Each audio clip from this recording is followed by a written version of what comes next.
श्रोतेहो नमस्कार. ऐसी अक्षरे रसिके या कार्यक्रमामध्ये आज आपण ऐकणार आहोत सावनी गोडबोले यांचा ललितबंध उत्तुंग तुंगगड.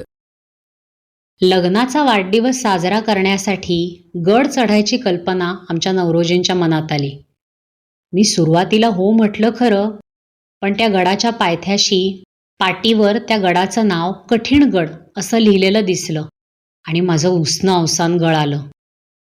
नावातच कठीणगड आहे, कशाला कडमडत जायला हवं, मी कुरकुरले. अगं तेच म्हणतोय मी, त्याच्या फक्त नावातच कठीण आहे, गडात कठीण काहीच नाही. आणि कडमडत कशाला जायचं, नीट सावकाश चालत जाऊया की. नवरा हट्टाला पेटला होता. मी निमूटपणे गड चढायला सुरुवात केली.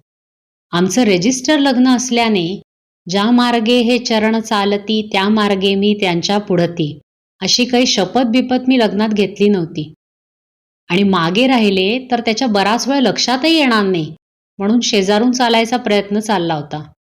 पण वाटच इतकी अरुंद होती की एका वेळी एकच वाटसरू जाऊ शकेल. मात्र चढ उभट असला तरी पायऱ्या होत्या, शिवाय दोरी बांधली होती. हळूहळू चढत होते.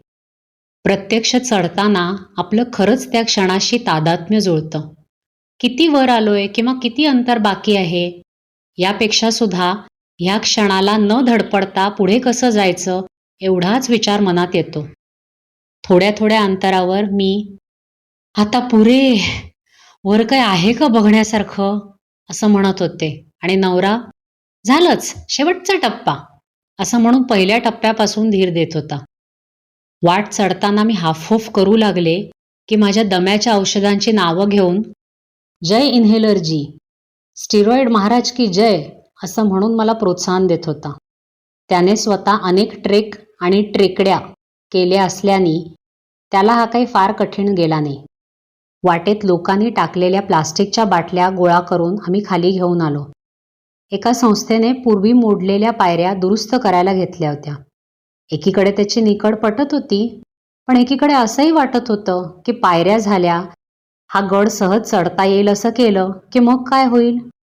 पाण्याच्या बाटल्यांच्या ऐवजी तिथे वेगळ्याच बाटल्या येतील ना. त्यापेक्षा राहू देत असंच, ते रांगडं उघडं बुडकं अनाघरात सौंदर्य. डोंगर उतरायला एरवी कमी वेळ लागतो, पण आज उभट कड्यामुळे उतरताना अक्षरशः चारी पायांवर आले. यशस्वी उतरणीनंतर आनंद मी जरा जास्तच जोरात व्यक्त केला. अशा प्रकारे तुंग किल्ला चढून आणि उतरून आलेली मी पहिली महिला ठरलेली आहे, मी ओरडले. अविश्वासाने नवरा पाहतच राहिला.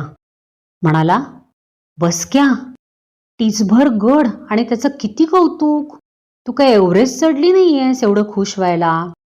मी, का होईना, तुंग चढणारी पहिली महिला आहे हे तर खरं आहे ना. तो, कशावरून तूच पहिली. मी, मग मी तुंग चढले अशी एक तरी फेसबुक पोस्ट दाखव एखाद्या बाईची. नाहीये ना, मग मीच पहिली महिला.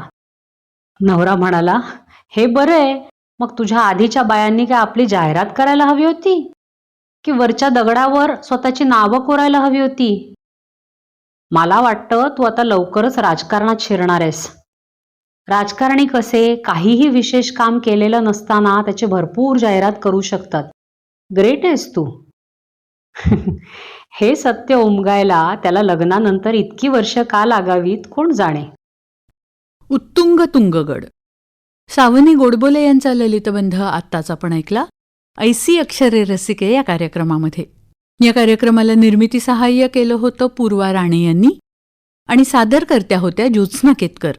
आणि याचबरोबर आजचा कार्यक्रम संपला. पुन्हा भेटूया उद्याच्या भागात. नमस्कार.